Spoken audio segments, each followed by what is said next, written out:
एक विधवा और उसके बच्चे अपने वैवाहिक घर से पति की मृत्यु के बाद निकाल दिए जाते हैं। निकालने के बाद वो अपने माता पिता के घर में रहने लगती है, महिला अपने बच्चों के साथ। माता पिता के घर में रहने के दौरान ही वो Hindu adoption and maintenance act के तहत अपने फादर इन लॉ और अपने ब्रदर इन लॉ यानी ससुर और देवर के खिलाफ फैमिली कोर्ट में मेंटेनेंस का मुकदमा दाखिल करती है। फैमिली कोर्ट ने पाया कि उसके पास आय का कोई स्रोत नहीं है। प्रतिवादियों के पास यानी जो अपोजिट पार्टी थे ससुर और देवर, उनके पास संयुक्त कृषि भूमि है जिसका अभी तक बंटवारा नहीं हुआ है। बहुत महत्वपूर्ण और कानूनी बात है, इसको आप ध्यान से सुनिएगा।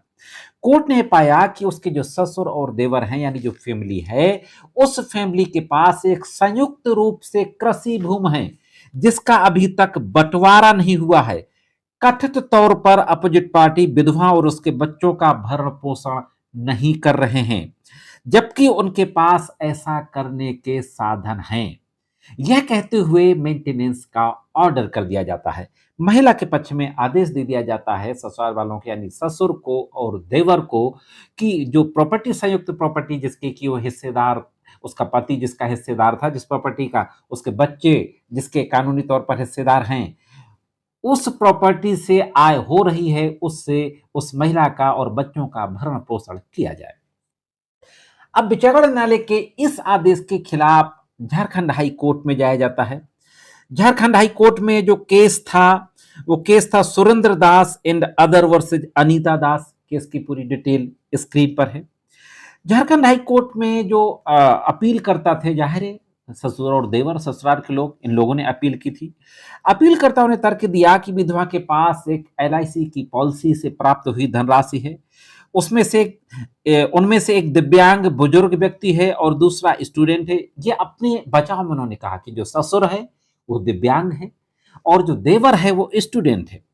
याचिकाकर्ताओं को वैवाहिक घर में रहने की अनुमति देने के लिए तैयार है। उन्होंने झारखंड हाईकोर्ट के समक्ष कहा कि जो विधवा बहू है यानी उसकी भाभी और उसके बच्चे, उनको वह अपने घर में रखने के लिए तैयार हैं। उन्होंने अधिनियम की धारा 19 और 22 की प्रयोज्यता को भी चुनौती दी जिसमें कहा गया था कि फैमिली कोर्ट ने प्रावधानों की गलत व्याख्या की।